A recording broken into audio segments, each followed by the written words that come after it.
Hello friends.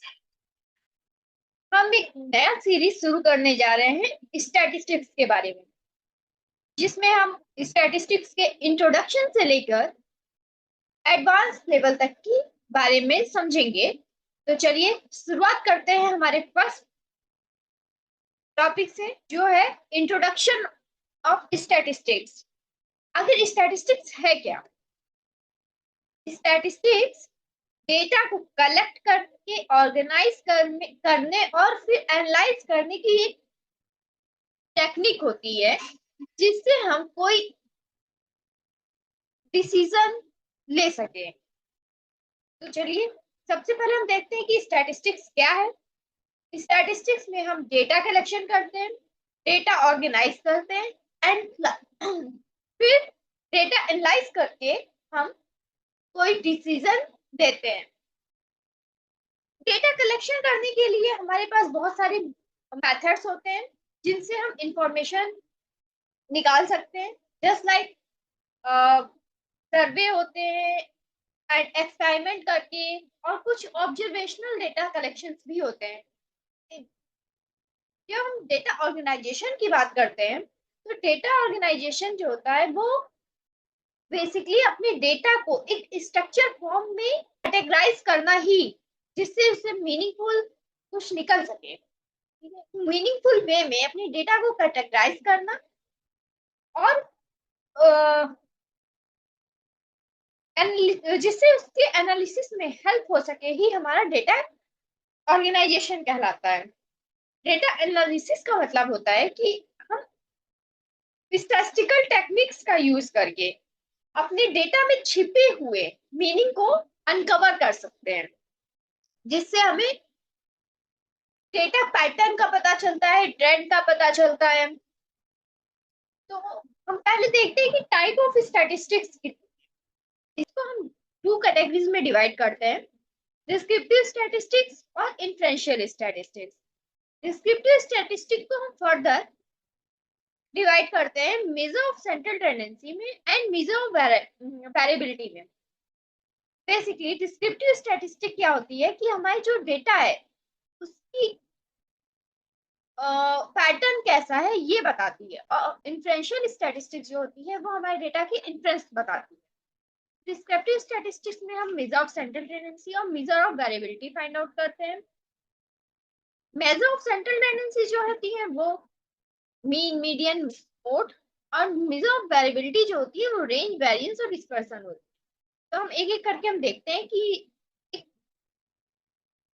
क्या होता है इनके। तो जब हम डिस्क्रिप्टिव स्टैटिस्टिक्स की बात करते हैं, जैसे हमने अभी देखा कि इसमें measure of central tendency, measure of dispersion आते हैं and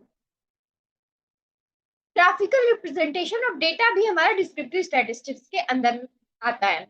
measure of central tendency जो होती है वो हमारे डेटा को समराइज करती है। मेजर ऑफ डिस्पर्सन हमारा ये बताता है कि हमारे डेटा का फैलाव कितना है, कितनी दूर में हमारा डेटा फैला हुआ है, उसकी रेंज क्या है। एंड ग्राफिकल रिप्रेजेंटेशन के थ्रू हम डेटा को प्रेजेंट करते हैं, प्लॉट करते हैं, जिससे हम सिर्फ ग्राफ को देख के ये बता सके कि हमारे डेटा का पैटर्न कैसा है और ट्रेंड कैसा है।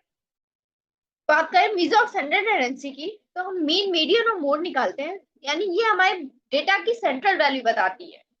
मीन जो होता है वो एवरेज होता है, मीडियन हमारे पूरी डेटा सेट का 50% होता है, एंड मोड होता है नंबर ऑफ हायर फ्रीक्वेंसी, जिस भी वैल्यू की होती है वो हमारा मोड कहलाता है। जब हम डिस्ट्रीब्यूशन की बात करते हैं कि हमारा डिस्ट्रीब्यूशन पैटर्न कैसा है डेटा का, तो हम इसमें ये देखते हैं कि वो सिमेट्रिक है, या फिर स्क्यूनेस है डेटा में, या फिर वो कर्टोसिस है। इन सबको हम एक एक करके आगे आने वाले वीडियोस में देखेंगे। जब हम बात करेंगे मेजर ऑफ वेरिएबिलिटी की, तो वो होती है रेंज, स्टैंडर्ड डेविएशन, वेरिएंस और इंटरक्वार्टाइल रेंज।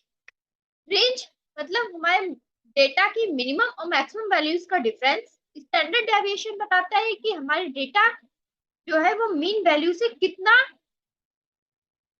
डिफरेंस है, बोथ साइड, लेफ्ट और राइट में। वेरिएंस जो होता है वो स्टैंडर्ड डेविएशन का स्क्वायर होता है। और इंटरक्वार्टाइल रेंज हमारे डेटा को, अगर हम 3 पार्ट में डिवाइड करते हैं तो वो रेंज जो हमारी होती है वो इंटरक्वार्टाइल रेंज कहलाती है। अब हम इसको एक एग्जांपल से देखेंगे। जो मीन होता है वो हमारे डेटा का एवरेज होता है, जैसे कि हमने देखा।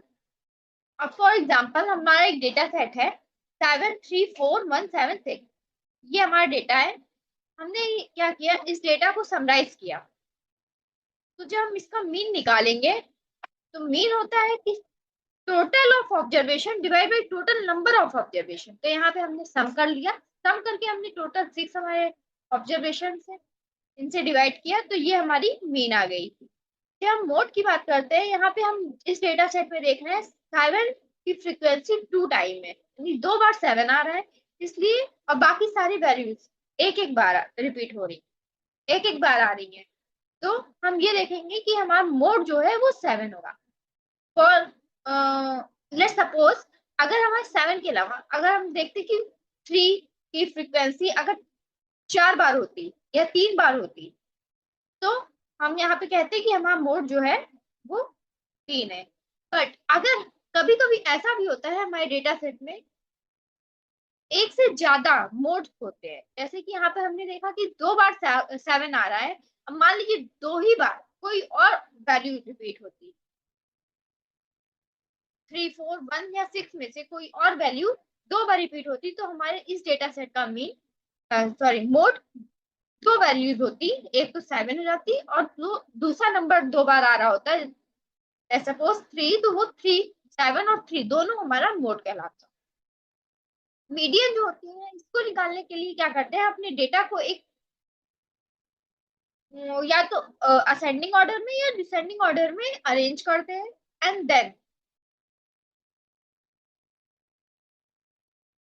जो मिड वैल्यू होती है उससे हम मीडियन निकालते हैं।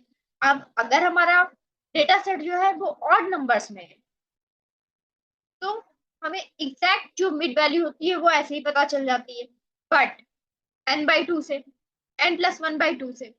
बट यहाँ पर जब हमारे पास इवन नंबर होते हैं तो हमारे पास 2 मिड वैल्यूज मिलती हैं, हम उन दोनों का एवरेज निकालते हैं, वही हमारा मीडियन। ये हम बात करते हैं मेजर ऑफ डिस्पर्सन की, जैसा कि हमने पहले भी डिस्कस किया है कि measure of dispersion range, variance और स्टैंडर्ड डेविएशन। रेंज जो होते हैं वो हमारे डेटा सेट की मिनिमम और मैक्सिमम वैल्यूज का डिफरेंस होता है। वेरिएंस बताता है कि मीन से कितना डेविएट कर रहा है हमारा डेटा, हमारा डेटा मीन से कितना ज्यादा स्प्रेड है, उसकी दूरी कितनी है। और स्टैंडर्ड डेविएशन वेरिएंस का अंडर रूट, इसी को हम आपको। अब बात अगर हम करते हैं प्रोबेबिलिटी डिस्ट्रीब्यूशन की, स्टैटिस्टिक्स में एक बहुत इंपॉर्टेंट टॉपिक होता है प्रोबेबिलिटी डिस्ट्रीब्यूशन। तो हम प्रोबेबिलिटी डिस्ट्रीब्यूशन जो होती है वो 3 तरीके से होती है, डिस्क्रीट डिस्ट्रीब्यूशन, कंटिन्यूअस डिस्ट्रीब्यूशन और सैम्पलिंग डिस्ट्रीब्यूशन।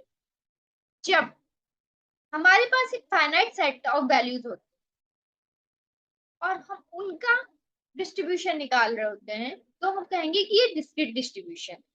जब हमारे पास इनफाइनाइट नंबर ऑफ वैल्यूज होती है और इनफाइनाइट सेट के वैल्यूज का सेट होता है और उसका डिस्ट्रीब्यूशन निकालना होता है, तो वो कंटिन्यूअस कहलाता है।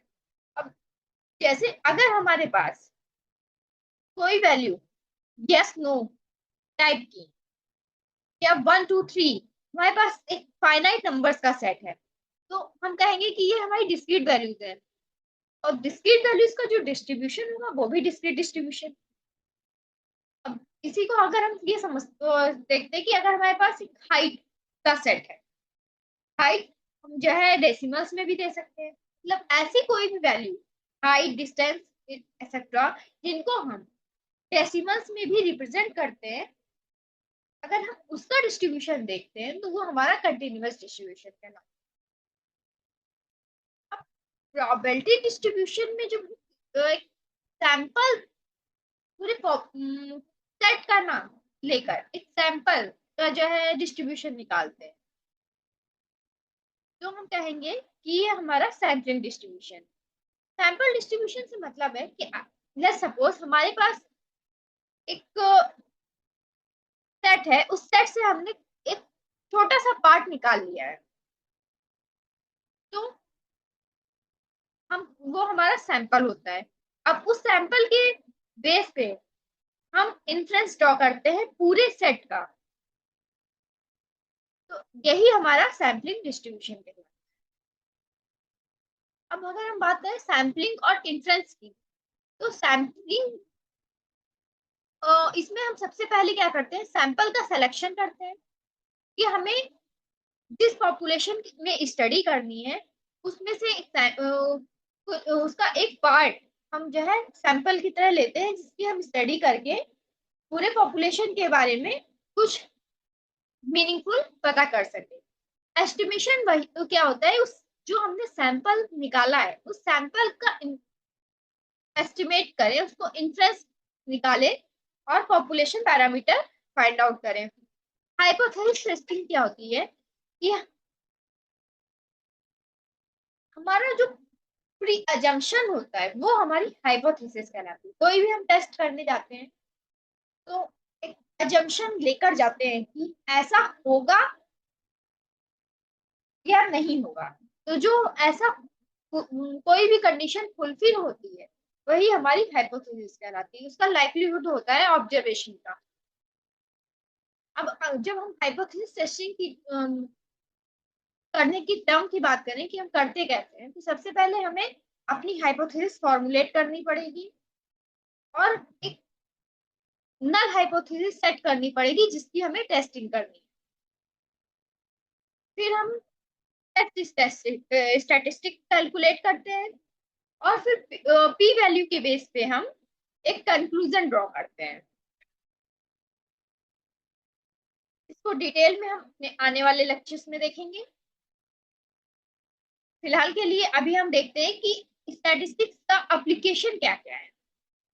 स्टैटिस्टिक्स हमारे डेली लाइफ में यूज होने वाली चीज है। हम इसे हर एक फील्ड में अप्लाई करते हैं, चाहे वो हेल्थ केयर हो, बिजनेस हो, सोशल साइंस हो, साइंटिफिक रिसर्च हो। हर एक फील्ड में स्टैटिस्टिक्स का यूज होता है। जब हम हेल्थ केयर की बात करें तो हेल्थ केयर में पेशेंट्स के डेटा को एनालाइज करने के लिए, उनके ट्रीटमेंट को इवेल्युएट करने के लिए और पब्लिक हेल्थ में कोई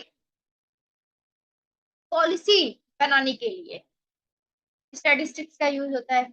जब हम बिजनेस की बात करते हैं तो ट्रेंड, डिसीजन मेकिंग और हमारी जो ऑपरेशन ऑप्टिमाइजेशन है उसके लिए, या फिर कस्टमर के बिहेवियर को जानने के लिए हम स्टैटिस्टिक्स का यूज करते हैं। जब हम बात करते हैं सोशल साइंस की, तो सोशल साइंस में ह्यूमन बिहेवियर को स्टडी करने के लिए भी स्टैटिस्टिक्स का यूज किया जाता है।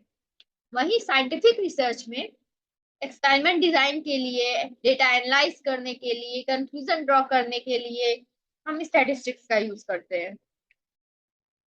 So this was the overview of statistics and its application. Please इस चैनल को लाइक करिए, शेयर करिए और सब्सक्राइब करिए, जिससे हम जो आगे आने वाले वीडियोस स्टैटिस्टिक्स के बारे में डालने वाले हैं उसकी इंफॉर्मेशन आपको तुरंत मिले और